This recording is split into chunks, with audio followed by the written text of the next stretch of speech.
Bioteknologi gak ribet kok, bersama saya Hana. Yuk kita commerce, komunikasi bareng expert. Skuy!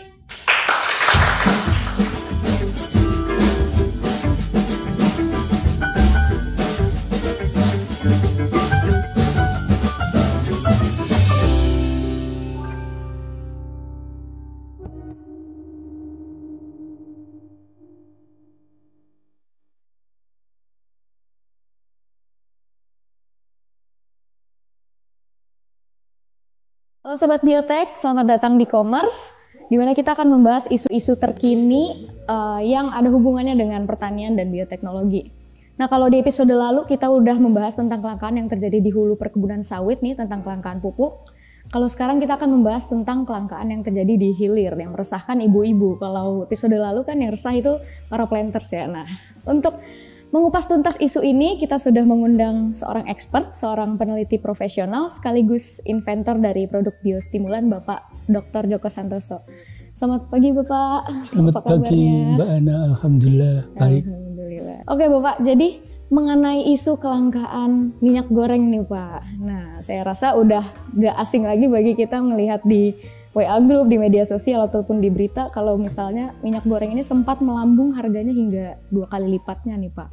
Betul. Nah ini karena sudah memasuki bulan Ramadan juga nih ya Pak, warga Indonesia tentunya masih lekat dengan budaya makan gorengan nih Pak. Gitu. Walaupun memang sunahnya kurma, pasti tetap aja kalau buka puasa kita mana nih gorengan nih gitu Pak. Nah kira-kira kelangkaan ini kenapa sih Pak terjadinya? Apakah ada hubungannya dengan harga CPO dunia yang meningkat gitu Pak?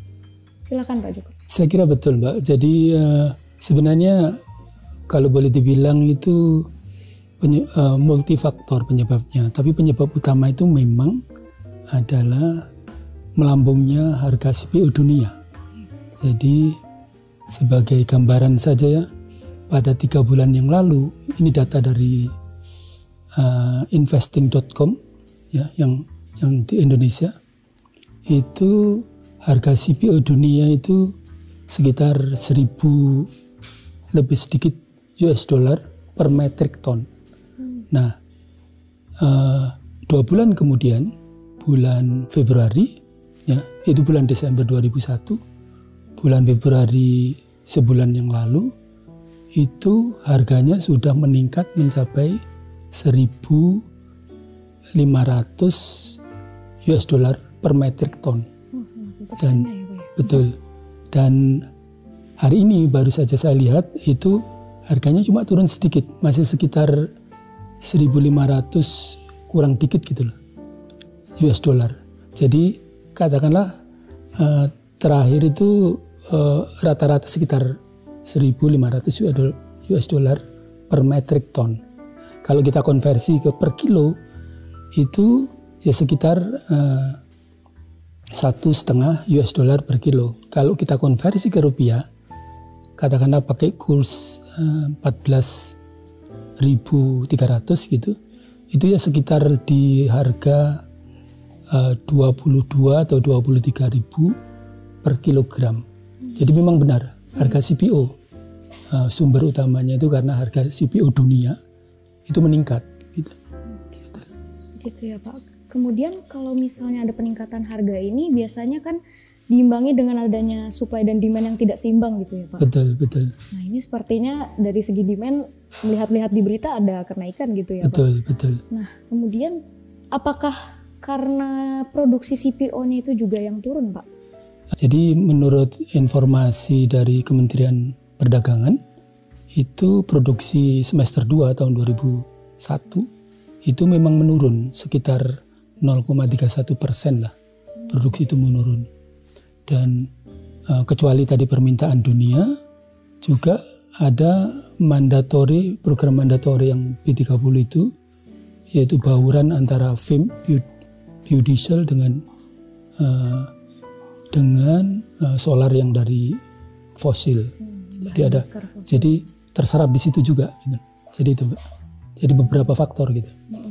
Nah kalau mungkin ada pertanyaan, kenapa harga CPO dunia meningkat? Gitu. Nah ini banyak orang mengkaitkan dengan perang antara Ukraina dengan Rusia. Memang ada benarnya. perang itu menyebabkan distribusi pengapalan dari komoditas itu menjadi agak terhambat. Minyak bumi juga meningkat harganya. Nah itu juga menyebabkan juga biasanya seiring dengan kenaikan minyak bumi, harga CPO juga meningkat. Jadi intinya adalah distribusi dari logistik global itu. Gitu. Oke, jadi ternyata banyak faktor yang mempengaruhi dari meningkatnya harga CPO ini ya Pak. Jadi mulai dari pemerintahan gitu, perdagangan, bahkan sampai distribusinya ya Pak. Betul. Bahkan sampai pernah lihat di berita itu ada beberapa pihak yang memang menimbun ya Pak ya, itu makanya jadi suatu permasalahan distribusi itu ya Pak ya. Betul. Jadi memang di situ. Di dalam negeri juga distribusi juga masalah gitu. Di tingkat dunia juga masalah. Kemudian kalau penyebab produksi CPO ini sendiri turun itu kenapa Pak? Itu sebenarnya klasik ya. Jadi dari on farm ya.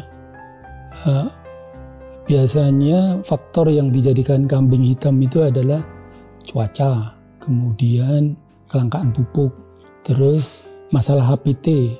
Nah khusus di kelapa sawit, HPT itu juga masalah yang cukup signifikan juga. Itu. Terus kemudian masalah di kebun itu masalah kelangkaan SDM, pemanen, pemupuk itu juga di kebun juga semakin langka sekarang gitu. Jadi makanya kadang-kadang terjadi keterlambatan pemupukan, keterlambatan pemanenan, itu juga jadi masalah di kebun. Potensi yang berada di lapangan itu kadang tidak terrealisasikan ya Pak karena ada masalah-masalah tersebut. Betul Pak, betul. Oke, kalau misalnya kita sebagai pelaku industri pertanian itu sendiri Pak, apa sih Pak yang kita bisa lakukan gitu, terutama untuk perkebunan kelapa sawit nih Pak? Karena kan memang minyak langka ini kan mungkin ada hubungannya juga ke situ ya Pak. Betul. Kalau masalah cuaca kita tidak bisa diatur, ya, mengubah ya, jadi agak sulit itu masalah cuaca. Tapi itu penurunan produksi itu bisa diminimalkan dengan pupuk tadi. Pemupukan jangan sampai terlambat, dosisnya tepat, terus masalah HPT juga harus tertangani dengan baik, terus masalah SDM. Nah itu sebenarnya di satu sisi kita banyak tenaga kerja yang nganggur, kawan-kawan kita yang nganggur, tapi di satu sisi tenaga kerja itu tidak ada di on farm, tidak ada di kebun gitu. Nah bagaimana juga mengantar tenaga kerja ini supaya bisa dimanfaatkan oleh kebun. Menanggapi tentang pupuk nih Pak, kadang kan memang pemupukan itu terkadang mungkin tidak seefektif yang kita harapkan gitu ya Pak? Iya, betul. Jadi tadi yang kita diskusi sebelumnya itu adalah standar operasional di kebun gitu ya, standar operasional di kebun. Tapi di satu sisi kita sebagai lembaga riset, kita itu selalu masalah-masalah klien itu selalu kita pikirkan karena itu merupakan peluang buat kita. Nah, masalah produktivitas ini misalnya. Tadi sudah yang pertama adalah standarnya adalah keperluan dasar harus dipenuhi. Ada lagi kita sudah menciptakan satu produk yang ini itu bisa membawa produktivitas kelapa sawit khususnya CPO itu meningkat. Yaitu yang kita sebut biostimulan. Nah, biostimulan ini kita sudah kembangkan. Sebenarnya proses pengembangan risetnya sudah lama gitu. Tapi beberapa tahun kebelakangan baru kita produk yang kita kembangkan itu kita kenalkan ke masyarakat.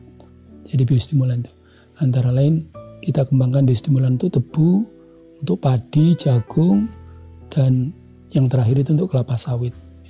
Jadi ada kita yang untuk kelapa sawit itu ada, gitu. Oke baik, jadi untuk masing-masing tanaman ada produknya gitu ya Pak? Betul. Nah kemudian sudah disebutkan tadi biostimulan ini untuk beberapa jenis tanaman yang berbeda-beda gitu ya Pak. Kemudian keunggulannya itu apa sih Pak kira-kira biostimulan itu? Biostimulan itu gini, mungkin ada pertanyaan juga, bedanya apa sih dengan pupuk? Pupuk itu adalah kebutuhan dasar makanan ya. Terus kita kenalkan juga untuk tanaman itu biostimulan. Barangkali ada pertanyaan, bedanya apa sih antara pupuk dengan biostimulan gitu. itu bisa dibilang gini Mbak, kalau pupuk itu gampangnya itu seperti makanan, jadi makanan buat tanaman gitu, makanan buat kita gitu. Nah kalau biostimulan itu buat tanaman itu mirip dengan suplemen atau mirip vitamin untuk kita gitu loh. Jadi kalau ditanya bedanya apa, fungsinya itu tadi. Kalau pupuk mirip dengan makanan, ya. Kalau biostimulan mirip dengan suplemen atau vitamin. Gitu. Nah, itu yang pertama. Yang kedua, jumlah pemakaiannya juga berbeda. Kalau pupuk itu biasanya dalam ukuran berapa persen gitu misalnya pupuk ya. Kalau biostimulan itu lebih kecil lagi gitu. Jadi biasanya dalam ppm 4 per million, sejuta bagian gitu. Jadi sangat kecil gitu Mbak. Jadi bedanya itu. Tidak perlu dalam jumlah yang sangat besar gitu ya Pak. Betul. Karena dia itu tadi kalau makanan kan digunakan untuk pertumbuhan gitu ya. Kalau ini enggak, cuma menstimulasi proses pertumbuhan. Jadi bagaimana makanan tadi digunakan lebih efektif. Bagaimana pupuk tadi bisa digunakan lebih efektif oleh tanaman karena biostimulan tadi. Jadi memang dia berfungsinya mentargetkan potensi di tanaman itu ya Pak, apa yang ingin ditingkatkan. Betul, itu ya, Pak. Kurang lebih begitu. Memang kalau di peraturan Kementan biostimulan itu mungkin tidak masuk ya Pak ya ke pupuk mikro, pupuk makro gitu. Belum ada slotnya itu. Iya, ini sesuatu yang baru memang. Kita juga baru mengenalkan ke masyarakat 3-4 tahun belakangan ini gitu. Aplikasi di lapang itu sekitar itu. Termasuk baru ya Pak gitu. Termasuk baru. Kemudian kalau untuk feedback dari masyarakat Pak itu bagaimana Pak? Iya. Jadi karena masih baru, masih harus dikenalkan lebih banyak gitu. Misalnya barunya itu cara aplikasi, dosis aplikasi itu masih harus dikenalkan banyak, lebih banyak ke masyarakat pengetahuan tentang itu. Atau produk knowledge-nya itu masih harus disosialisasikan kepada masyarakat gitu ya. Namun sejauh ini yang sudah kami coba di lapang itu sangat bagus. Di padi sangat bagus, di tebu juga bagus, di kelapa sawit juga bagus. Hanya karena baru, nah itu sering yang bagaimana biostimulan ini bekerja optimal, syarat dasarnya itu belum bisa.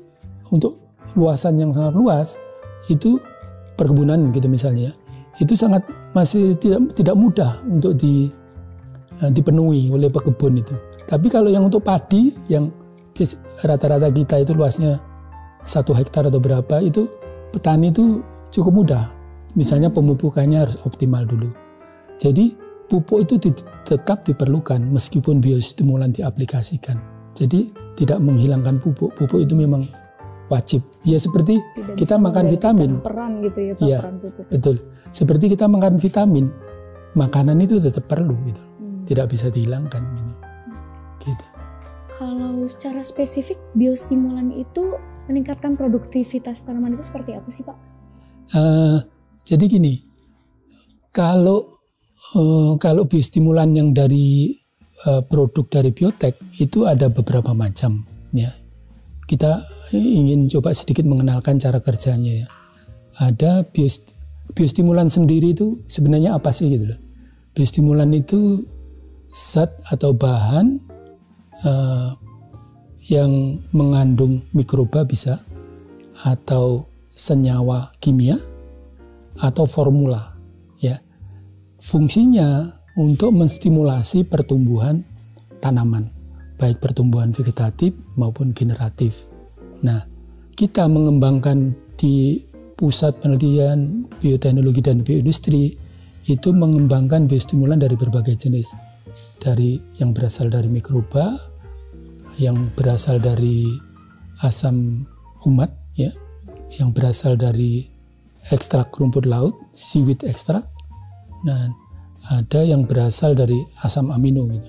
Kita yang 3 yang pertama yang mikroba, asam humat sama seaweed extract kita sudah punya gitu loh. asam amino ini sedang dikembangkan gitu. Jadi itu. Nah, cara kerjanya bagaimana? Cara kerjanya itu mirip dengan hormon. Di tanaman itu hormon. Tapi ini dari alami, bukan sintetis. Jadi kita dari sumber-sumber alam. Nah, jadi hormon itu kalau kita lihat agak ini dikit ya, ke biotek agak ini dikit. Jadi sifat dari makhluk hidup termasuk tanaman itu diatur oleh gen, ya. Gen, cara ngaturnya gimana? Gen diterjemahkan jadi protein atau enzim. Nah, enzim ini kemudian yang sebagai katalis, biokatalis untuk proses-proses biologi yang ada di tanaman, yang ada di makhluk hidup. Jadi, nah, biostimulan itu biasanya pada umumnya meningkatkan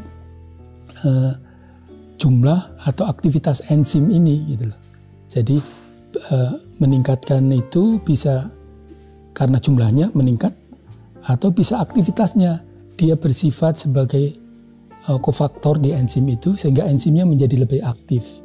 Tapi dia sendiri tidak diperlukan untuk membangun biomass atau biomasa dari tanaman atau biomasa badan kalau di kita. Itu dia tidak sebagai struktur di situ, tapi cuma mengaktifasi proses pertumbuhan itu. Tapi itu kira-kira. Jadi kita biostimulan itu bekerjanya di stimulasi dari enzim, dari ekspresi gen seperti itu. Sesuai namanya Pak, dia menstimulasi saja gitu ya? Betul, kira-kira begitu. Berarti biostimulan ini bisa menjadi solusi ya Pak dari kelangkaan minyak ini sendiri? Iya, betul. Itu yang kami punya prediksi seperti itu. Salah satu solusinya adalah, jadi begini, kalau hasil field trial kita di berbagai tanaman termasuk kelapa sawit, itu peningkatan produksi itu bervariasi dari sekitar 20% sampai 100%. Ya, di tebu itu bahkan 100%. Kalau di kelapa sawit itu on average kira-kira 30%. Nah, Mbak Hana bisa bayangkan atau kita bisa bayangkan kalau kita punya 15 juta hektar kebun kelapa sawit dengan existing produktivitas sekarang, kalau produksinya bisa ditingkatkan 30%, itu kan bisa dibayangkan ya, keperluan itu akan lebih melimpah gitu loh. Tapi itu hitungan matematis. Di praktek itu untuk memenuhi hitungan matematis itu banyak hal yang masih harus dipenuhi gitu. Antara lain bagaimana cara aplikasinya, terus kapan, dosisnya gimana, itu masih perlu dikenalkan dengan masyarakat. Jadi memang kita menaruh harapan yang besar terhadap biostimulan ini buat kawan-kawan peneliti muda seperti Mbak Hana dan kawan-kawan yang lain. Teruskan ini, karena ini sumber bahan bakunya ada dari dalam negeri dan kita harus optimalkan. Nah, bahkan yang biostimulan kita itu kita kerjasama dengan investor dari Taiwan, Cina, sudah dicoba di teh juga, meningkatkan produktivitas dan meningkatkan mutu teh juga. Nah, mereka ingin alih teknologi karena biaya produksi di kita mahal, mereka ingin ngambil teknologi itu, mereka produksi sendiri, mungkin bisa lebih murah. Seperti itu. Potensinya sebenarnya sangat bagus, potensinya. Makanya saya kalau diajak ngomong ini cukup bersemangat itu. Iya. Karena ingin terlihat Pak, terlihat. Iya, ingin mengajak kawan-kawan yang muda, ayo kita itu sebenarnya punya kekayaan yang kalau kita optimalkan itu kita bisa mencukupi keperluan pangan kita, bahkan kita bisa share ke tetangga-tetangga negara yang kesulitan seperti itu. Gitu Mbak. Ini memang luar biasa sekali ya Pak peran biostimulan ini, terutama untuk meningkatkan produktivitas gitu ya Pak. Betul. Dan ini maaf, saya terlalu bersemangat. Di luaran sebenarnya sudah banyak di Eropa, di Amerika.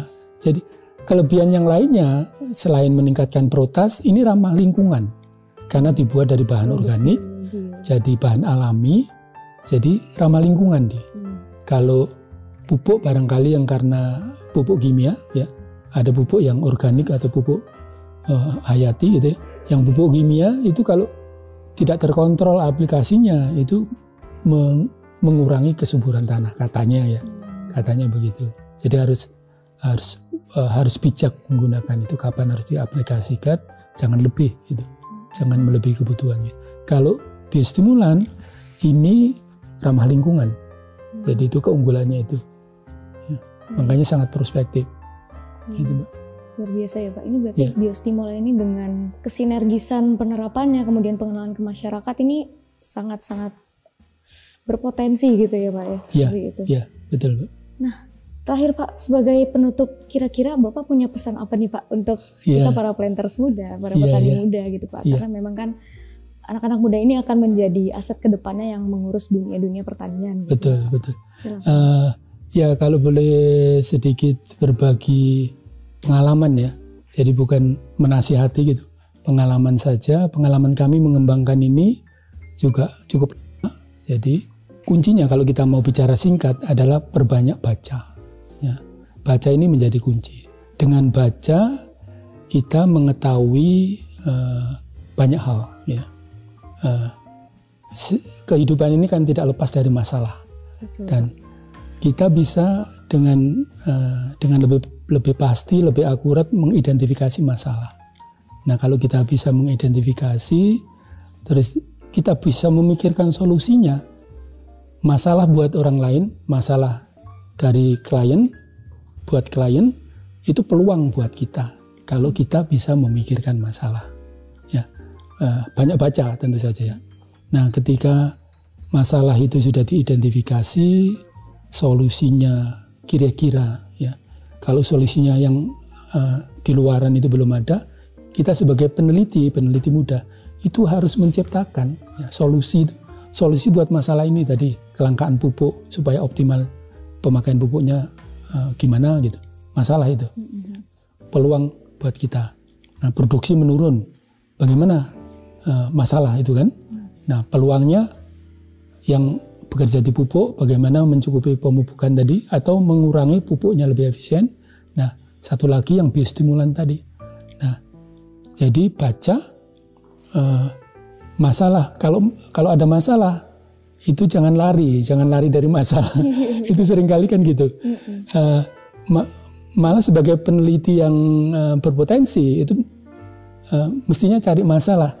Tapi bukan bikin masalah ya, cari masalah. Jadi menjadi tantangan gitu ya. Betul, masalah itu peluang. Nah, ketika solusi belum ada, kita mencoba meng-create solusi. Nah, ini dari baca juga. Nah, kita harus merencanakan penelitian, kemudian membaca juga bagaimana solusi itu di-create ya, diciptakan tadi. Seperti solusi biostimulan diciptakan tadi. Cukup lama kita dari hasil membaca bagaimana menciptakan itu dengan tekun, lakukan itu ya. Jadi apa yang sudah menjadi bidangnya dilakukan dengan passion, istilah sekarang yang populer itu passion, jadi dengan gairah ya, semangat dan gairah gitu ya, intinya begitu. Terus kalau sudah begitu secara nggak sadar kita akan menciptakan suatu menemukan novelty dari yang kita lakukan dan menciptakan invensi ya. Seperti biostimulan ini adalah salah satu invensi kita, tim ya. Jadi itu banyak belajar, kerja dengan tim ya. Kita nggak bisa bekerja sendiri, kerja dengan tim. Jadi bagaimanapun bersosial dengan background, dengan tujuan yang sama gitu ya, tim dengan baik, komunikasi ya. Kuncinya itu banyak baca dan jangan lari dari masalah, ya. Cuma jangan bikin masalah. Ya. Kalau masalah tidak ada karena kita ingin peluang, cari masalah itu gitu. Tapi jangan bikin masalah, kuncinya itu aja. Jadi memang kita harus selalu punya rasa ingin tahu yang besar gitu ya Pak ya. Iya, kira-kira begitu. Betul. Biasa sekali. Semoga para planters muda, petani-petani muda nih, peneliti-peneliti muda bisa mendapatkan manfaatnya dari yang sudah Pak paparkan hari ini. Ya. Sudah tidak berasa nih Pak, ternyata kita udah ngobrol banyak. Ternyata banyak sekali potensi-potensi biostimulan di dunia pertanian gitu ya Pak. Betul. Baik Pak Joko, terima kasih banyak atas kesempatannya. Kita akan ngobrol, insya Allah ada kesempatan lagi untuk ngobrol bareng gitu ya Pak, di lain kesempatan. Untuk isu-isu yang terbaru nantinya gitu.